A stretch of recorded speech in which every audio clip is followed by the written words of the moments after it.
지난주에 우리 살펴보았던 내용은 하나님은 말씀하신다 하는 그런 사실이었습니다. 하나님은 이러저러한 방법으로 오늘도 말씀하시고 내일도 말씀하시고 항상 우리에게 말씀하시는데 그 목적은 우리의 생명을 지키기 위해서다. 그렇게 하나님께서 말씀해 주셨습니다. 성경의 구약 시대에 우리가 하나님 말씀하시는 그런 사례는 구약 전체를 통해서 우리가 늘 보지만 신약 시대 오늘날도 그런가? 그렇습니다. 특별히 오늘날은 성령의 시대다. 그렇게 말씀하시는 말을 일컫는데 하나님께서는 성령을 통하여 우리 모두에게 말씀을 해 주십니다. 오늘은 지난주에도 우리가 언급은 했지만 더 집중적으로 우리가 듣는다라는 입장에서 말씀을 살펴봅니다. 하나님은 말씀하시는데 우리가 듣지 않으면 아무 의미가 없거든요. 근데 우리가 실제로 듣는다. 이 하나님의 음성을 듣는 것이 우리 신앙생활에 얼마나 또 중요한 의미를 갖고 있는지 그것을 함께 살펴보도록 하겠습니다.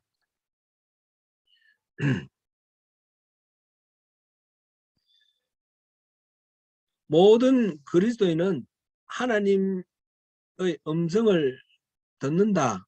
이렇게 지난주에 제가 말씀을 드렸는데 그럼에도 불구하고 아직도 마음에 시원하지 아니하시고 불편하신 분이 계실 수도 있겠습니다. 우리 이제 일상적으로 오늘 기도하신 김은하 집사님도 하나님께서 말씀 하실 때에 우리가 듣기를 원한다. 하나님의 음성, 하나님의 얼굴을 사모하는 마음으로 이렇게 나왔다. 이런 기도를 해 주셨는데 우리 모두가 다 하나님의 음성 듣기를 원하고 하나님 들려주세요. 그렇게 원하는데 그럼에도 불구하고 이렇게 하나님의 음성 듣는 거는 신앙심이 좋은 사람이거나 아니면 뭐 목회자거나 그런 사람에게 해당되는 거고 나는 상관이 없다 이렇게 생각하시는 경우도 없지 않아 있다는 것을 우리가 생각하면서 그럴 필요가 없다.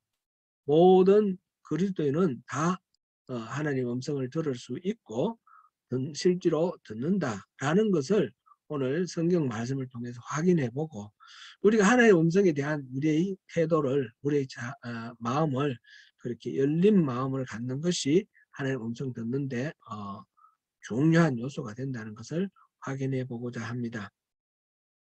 신앙의 본질은 하나님과의 친밀한 교제다. 그렇게 말씀을 드렸습니다. 우리가 하나님의 음성을 듣지 않고 교제할 수는 없죠. 교제한다라는 것은 서로 대화도 나누고 마음도 주고받는 그런 친밀한 관계를 말합니다. 그러므로 하나님과의 친밀한 교제가 신앙의 본질이라 그러면 하나님의 음성을 듣는 것은 바로 신앙의 핵심이다. 이렇게 말할 수도 있습니다. 경우에 따라서는 신앙을 그저 성경책에 나와 있는 교리를 잘 공부하고 그 성경에 나와 있는 하나님의 말씀을 우리 생활 속에 실천하는 것이다. 그렇게 생각해서 열심히 그 말씀대로 지키려고 노력을 한다 그러면 그것은 죽은 신앙, 형식적인 종교의 거치에 우려가 있습니다. 성경은 추상적인 진리를 담은 교리 모음집이 아니라 하나님의 말씀이 되어야 되는 것입니다. 실제로 하나님 말씀을 담고 있는 것입니다. 우리가 믿는 하나님은 이 성경이 기록된 4,000년, 2,000년 그 이전에 하나님께서 죽으시고 지금은 안 계시는 그런 것이 아니라 하나님은 지금 또 살아계시고 지금 또 말씀하시고 지금 또 우리와 교제하고 하기를 원하시고 교제하시는 그런 하나님이시라는 것입니다. 그래서 우리가 하나님이 현재도 말씀하신다라는 말과 동일한 비중으로 그 하나님의 말씀을 우리가 듣는다, 들을 수 있다 이것을 우리가 중요하게 생각해야 되겠습니다. 예수님의 제자들은 예수님의 부르심을 받은 후에 항상 예수님과 함께 살면서 동행하면서 하나님과 교제를 하였습니다.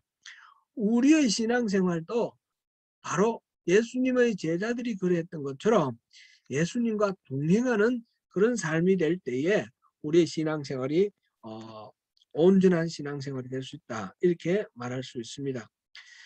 예수님의 제자들은 뭐 성경에 기록된 그런 훌륭한 사람들이고 우리는 뭐 보통 사람인데요, 이렇게 생각할 필요가 없습니다.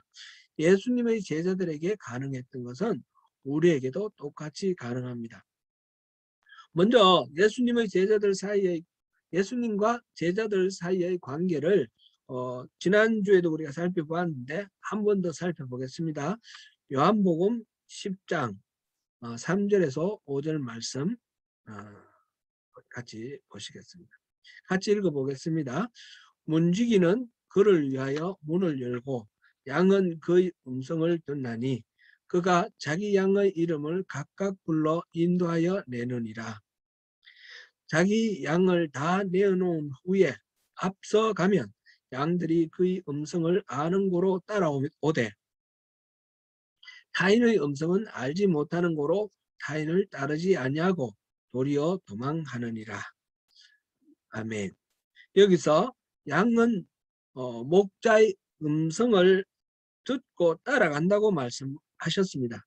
당시의 목자들은 이 양들을 마치 자기 식구나 된 듯이 그렇게 가까이 세밀하게 보살펴주고 인도하고 그렇게 했습니다. 같이 데리고 자고 그러기도 하고요. 성경에도 그런 내용들이 있죠. 그렇게 친밀하게 양들을 사랑하시고 목자들이 그렇게 양들을 사랑하고 양들은 그 목자와 친밀한 관계 속에서 목자의 음성을 알아듣고 따르고 그렇게 한다는 거죠. 요한복음 10장 14절에서 15절 말씀도 우리 함께 보시겠습니다. 나는 선한 목자라. 나는 내 양을 알고 양도 나를 아는 것이 아버지께서 나를 아시고 내가 아버지를 아는 것 같으니 나는 양을 위하여 목숨을 버리노라. 아멘. 예수님이 말씀하시는 것처럼 예수님은 사랑하는 제자들을 잘 알고 앞서가며 친밀한 교제 가운데 사랑하십니다. 이때 양들이 목자의 음성을 따르듯이 하나님과 예수님 사이가 그렇게 친밀한 관계입니다. 마찬가지로 우리와 하나님의 그 관계, 하나님과 모든 백성들의 관계도 그렇게 음성을 듣고 따르는 그런 관계입니다. 이것은 하나님의 백성이 갖는 특권이고 하나님의 은혜입니다. 목회자나 특별히 신앙이 좋은 사람들만 독점되는 그런 특혜가 아닙니다. 모든 그리스도인들에게 다 해당되는 것입니다.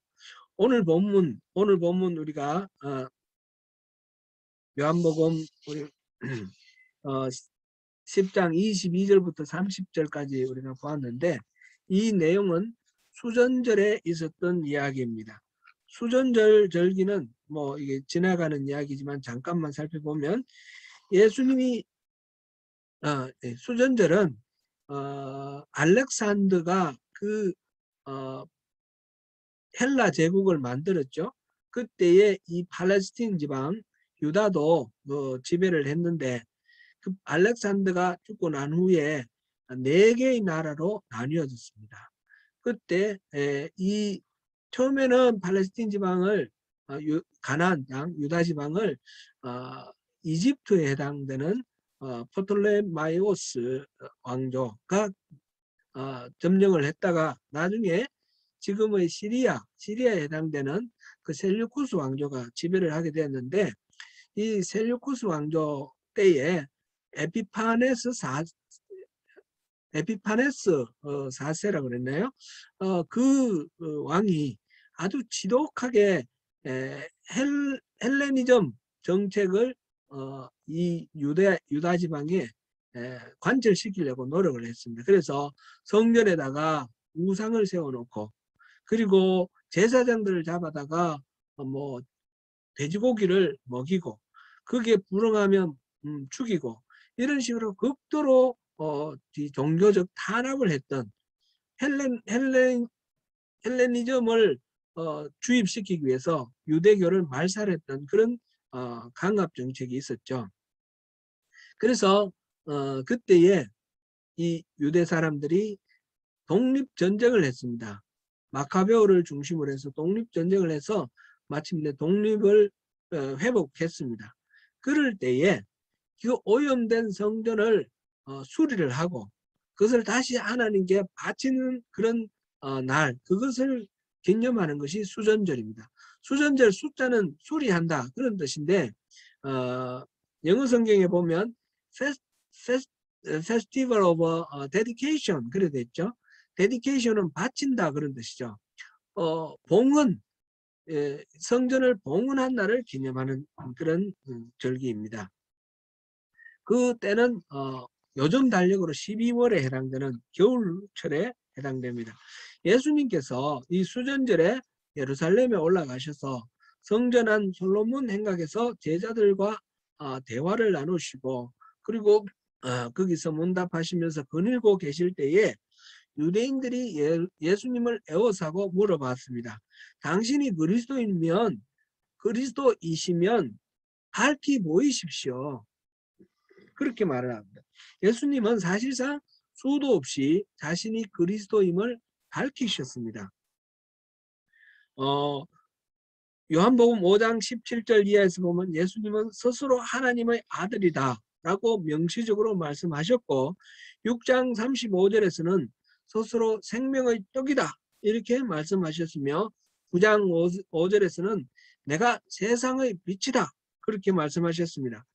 이와 같이 여러 가지로 양의 문이다 이런 말씀도 있고, 스스로를 그리스도라 말씀을 하셨는데, 그런데 유대 사람들은 그것을 알아듣지 못해서 그리스도이시면 분명히 말해달라 이런 식으로 요구를 하는 것입니다. 그래서 예수님이 하신 말씀이 바로 이 말씀입니다. 본문 26절 말씀 다시 한번 보시겠습니다. 본문 26절 같이 읽습니다. 너희가 내 양이 아니므로 믿지 아니하는도다. 그와 동시에 본문 27절 28절 말씀도 이렇게 말씀하셨습니다. 같이 읽습니다. 내 양은 내 음성을 들으며 나는 그들을 알며 그들은 나를 따르느니라. 내가 그들에게 영생을 주노니 영원히 멸망하지 아니할 것이요 또 그들을 내 손에서 빼앗을 자가 없느니라. 아멘. 주님의 양들은 주님의 음성을 들으며 주님을 알며 주님을 따릅니다. 주님의 양들에게 주님은 영생을 주십니다.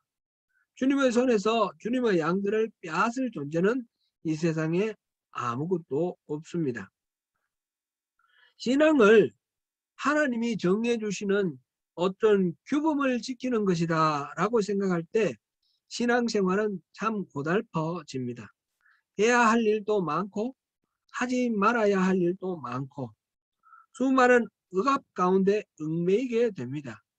그래서 신앙생활이 힘들어지고, 제가 전에 그런 말씀 한번 들었는 것 같아요. 우리 초롱이가 어릴 때 초롱이를 돌봐주는 그런 어떤 분이 우리 집에 오셔서 이렇게 돌봐주시는 분이 계셨어요. 어떤 할머니인데, 그 할머니가 우리가 무슨 선물을 하면 막 짜증을 내고 화를 내는 거예요. 그리고 뭐 예를 들어서 내복을 사드린다든지 뭐 그렇게 했을 때 얼마냐고 계속 물으시고, 그러면은 참 이상하다 그런 생각하면서 안 알려드렸더니 막 짜증을 내고 해서 알려드렸어요. 결국은. 그리고 나중에 물어봤어요. 왜 그렇게 하시냐고. 그랬더니 11조를 해야 된다는 거예요. 선물을 받았는데 11조를 하면 현금을 또 구해가지고 11조를 해야 되니까 선물이 하나도 반갑지가 않은 거예요. 오히려 힘든 겁니다. 그래서 막 짜증을 내면서 그러시길래 이런 거는 11조 안 해도 됩니다. 그랬더니 교회 목사님이 선물도 다 11조 하라고 그랬다고 그러면서 그러시더라고요. 그러니까 그분에게는 선물이 고통이 되는 것이고 신앙생활이 고통이 되는 것이죠. 우리가 신앙을 그런 식으로 억압으로 그렇게 받아들이면 그런 신앙이 복이 아니라 고통이 되는 거죠. 신앙은 그런 것이 아닙니다. 우리 신앙의 본질은 하나님과의 교제입니다. 하나님을 아는 것이고 일상적으로 하나님의 음성을 듣고 순종하면서 친밀한 교제 가운데 하나님께서 주시는 풍성한 생명을 누리는 것이 그것이 신앙입니다. 그 하나님과 우리의 그 친밀한 관계는 어느 누구도 침범할 수 없는 그런 것이며 하나님의 그 따스하고 안전한 품 안에서 우리가 하나님이 주시는 평강과 안식을 누리며 세상의 환경과 조건은 아무리 힘들고 어렵고 벅차더라도 하나님의 그 품에서 우리가 하나님 주시는 힘을 얻어서 넉넉히 이 세상을 이겨나가는 것이 그것이 바로 신앙입니다. 그것이 바로 복음입니다. 그래서 죽고 나서 천국에 가는 것 그것뿐만이 아니라 살아서 천국을 누리는 것 이것이 신앙입니다. 다음으로 우리의 사역에 대해서 생각해 보겠습니다.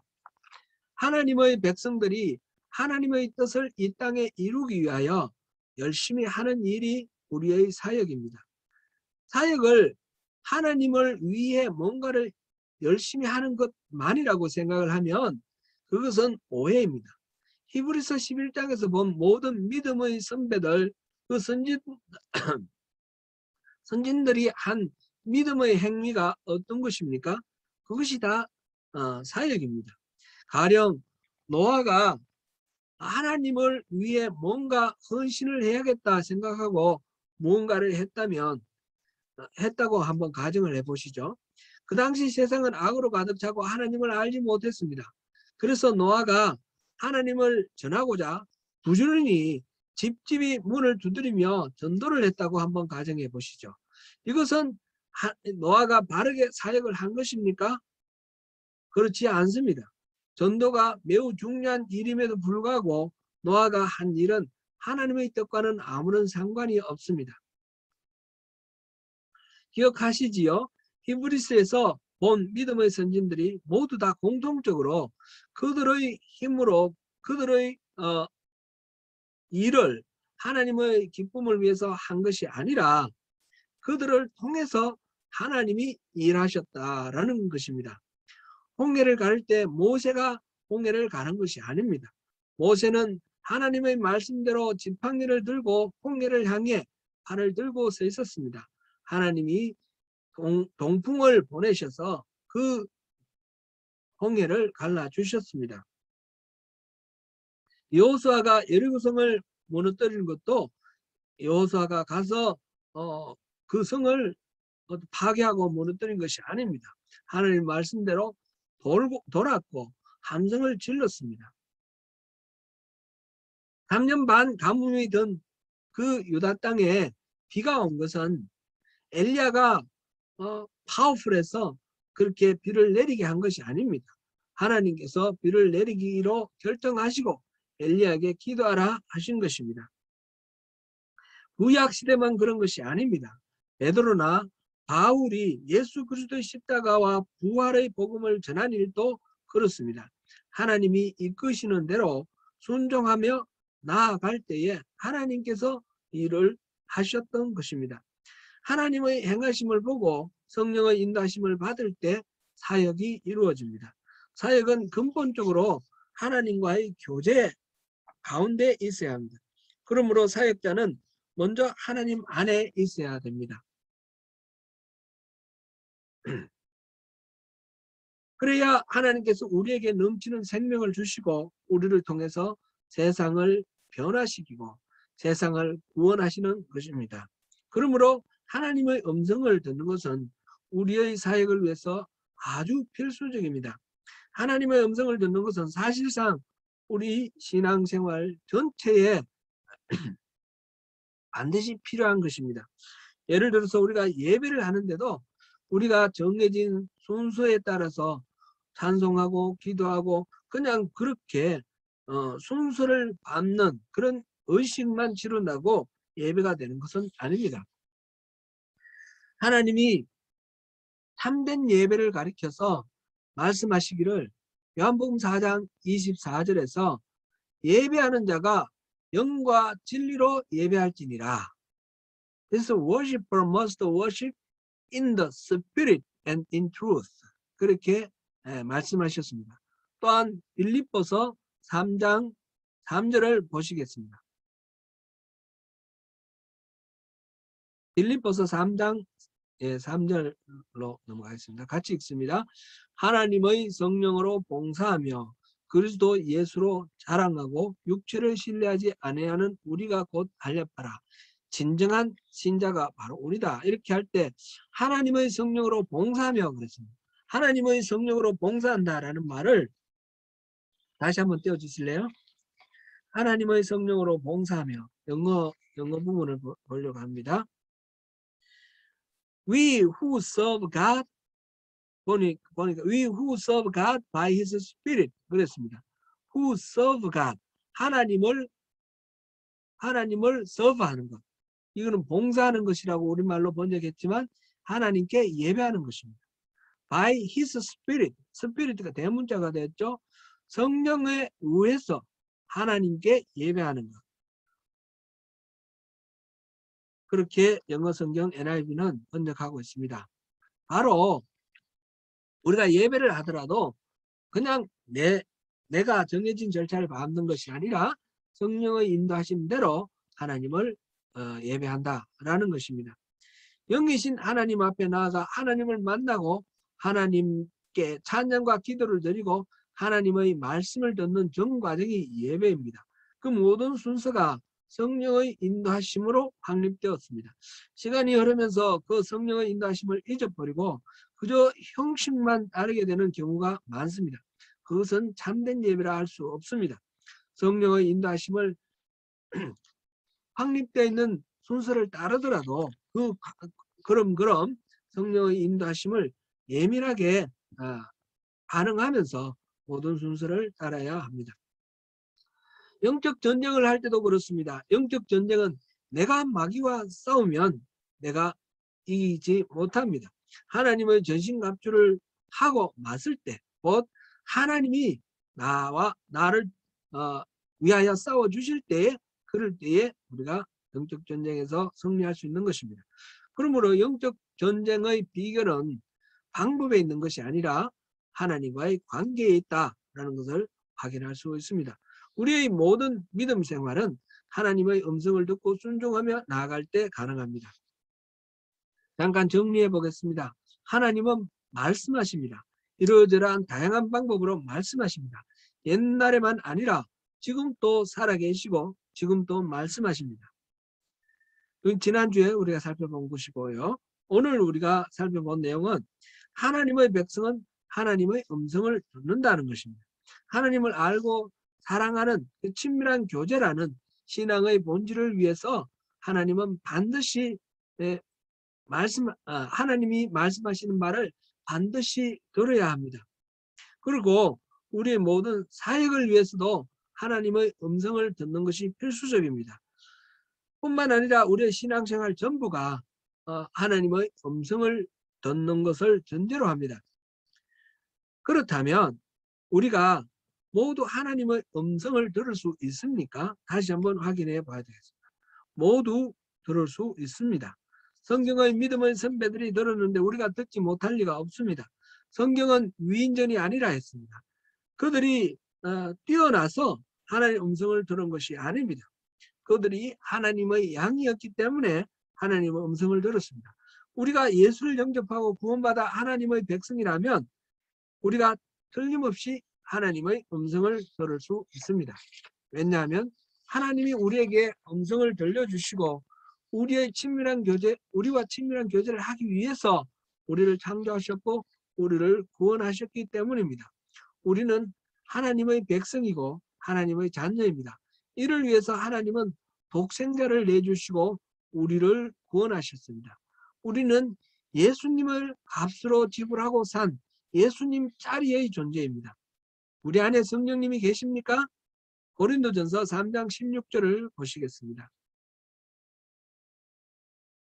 고린도전서 3장 16절.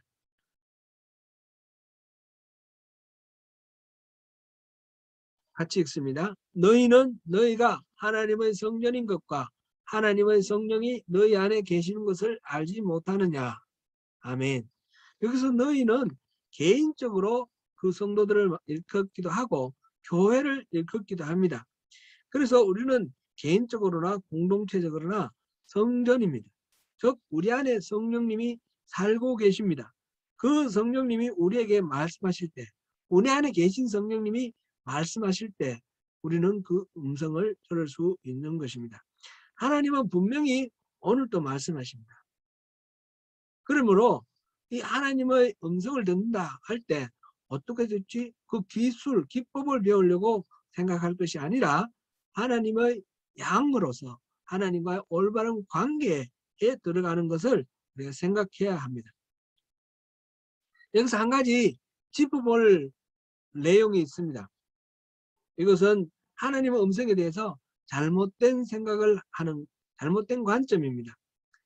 첫째, 하나님은 매 순간 우리의 호흡하는 모든 순간 말씀을 하신다. 그렇게 말할 수는 없습니다. 하나님은 우리를 신뢰하고 믿고 맡겨두는 그런 부분도 있습니다. 전에 어떤 사모님은 자신은 매 순간 모든 일을 결정할 때 하나님께 물어보고 하나님의 음성을 듣고 순종하며 행동한다라고 하셨습니다. 모든 일을 하나님께 의논하는 것도 우리가 하나님의 음성을 듣는 훈련을 하는 데 있어서 영적 훈련을 위해서 매우 유익한 일이다 생각합니다. 그렇지만 늘 그 자리에 머물러 있어서는 안 됩니다. 성장해야 됩니다. 예를 들어서 일어나서 세수할까요? 양치질을 할까요? 화장실에 갈까요? 아침 식사를 할까요? 말까요? 양말은 어떤 것 신을까요? 일일이 물으면서 행동한다면 한편으로는 굉장히 신령한 그런 신앙이다 이렇게 보이기도 하겠지만 그러나 그것은 영적으로 성숙하지 못한 모습이다 하는 것이 더 적절하겠습니다. 여러분의 자녀가 곧 고등학교 다니고 대학교 다니는데 맨날 어떤 양말 신을까요? 밥 먹을까요? 묻는다면 마음이 어떤 생각이 드시겠습니까? 아주 심각한 고민이 되겠죠. 하나님은 매 순간 말씀하신다기보다 많은 순간 우리를 신뢰하고 우리에게 맡겨두십니다. 그러나 이렇게 말씀드리면 또 오해하는 수가 있습니다. 하나님은 다 맡겨두셨으니까 다 내가 알아서 하고 내가 필요할 때만 하나님께 물어보면 된다.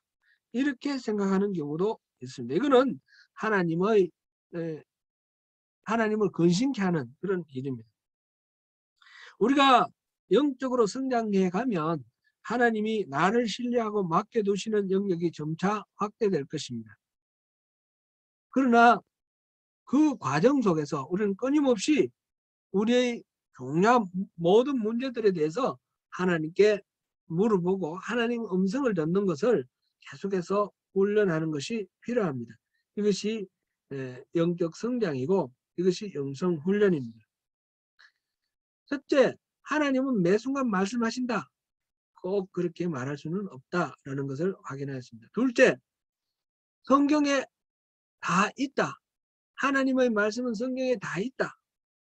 앞서서도 이런 말씀을 나누었지만 하나님의 계시가 충분하다고 해서 성경을 통해 하나님의 음성을 다 들을 수 있다라고 생각하는 것은 적절하지 않습니다. 성경에는 원리가 나와 있지 세부적이고 구체적인 죄송합니다. 생활에 적용할 수 있는 그런 내용들은 나와 있지 않습니다. 우리는 성경에서 그 원리를 발견하고 그를 삶의 현장에서 적용해 나갈 때에 하나님의 음성을 듣고 인도하심을 받아야 할 때가 있습니다. 매우 많습니다. 하나님은 성경에 나오는 그 법칙으로 말씀하시는 것이 아니라 케이스 바이 케이스로 구체적으로 그 상황에 적합한 그런 인도하심을 우리에게 베풀어 주십니다. 그러므로 성경에 다 있다 이렇게 말하는 것은 앞서 말씀드린 대로 하나님을 죽으신 분으로 간주하고 외면하는 결과가 되고 성경을 죽은 교리 모음집으로 만드는 그런 데 불과하게 됩니다. 세 번째, 무엇이든 다 하나님의 뜻이다 라는 것입니다. 이 세상에서 일어나는 모든 일을 하나님의 섭리, 하나님의 계획에 들어있는 하나님의 뜻이라고 생각하는 사람들이 의외로 많습니다. 그것은 숙명론인데 하나님의 뜻, 올바른 기독교의 가르침이라 할 수 없습니다. 성경에도 하나님의 뜻과 다른 일이 대단히 많이 나와 있습니다. 그것 때문에 하나님이 얼마나 마음 아파하시고 얼마나 힘들어 하시는지 우리가 성경에서 수없이 많이 발견합니다. 그러므로 이 세상에서 일어나는 모든 일이 하나님 뜻이다 라고 말하는 것은 절대로 옳지 않습니다. 하나님이 우리에게 말씀하시는 이유를 지난주 욥기에서 우리에게 생명을 주시기 위해서라고 하였습니다. 죄를 회개하고 사는 방법을 보여주시기 위해서 말씀하신다 하였습니다. 하나님이 말씀하시는 목적은 그렇습니다. 우리에게 생명을 주시기 위해서입니다. 그 가장 좋은 방법이 하나님과 친밀한 사랑의 관계 안에 있는 것입니다. 그래서 하나님은 우리와 더불어 함께 걷고 함께 숨쉬고 함께 살기를 원하십니다. 에덴 동산에서 아담과 함께 거니셨던 것처럼 말입니다. 우리가 숨쉬는 공기 하나하나가 하나님의 호흡, 루아흐, 하나님의 성령이기를 원하십니다. 사랑하는 성도 여러분, 다음에는 하나님의 말씀을 분별하는 것에 대하여 살펴보겠습니다. 하나님은 우리에게 이성을 주셨습니다. 이성을 주신 이유는 자기 마음대로 살아가도록 하기 위해서 주신 것이 아니라 하나님의 뜻을 잘 분별하도록 하기 위해서 주신 것입니다. 오늘도 살아계셔서 말씀하시는 하나님의 음성을 민감하게 듣고 순종하면서 친밀한 사랑의 교제 안에서 사시는 저와 여러분이 되시기를 바랍니다. 하나님의 음성을 더욱 선명하게 들을 수 있기를 사모하고 훈련하시는 가운데 그리스도의 장성한 분량까지 영적인 성장을 이루어 나가는 저와 여러분이 되시기를 축원합니다.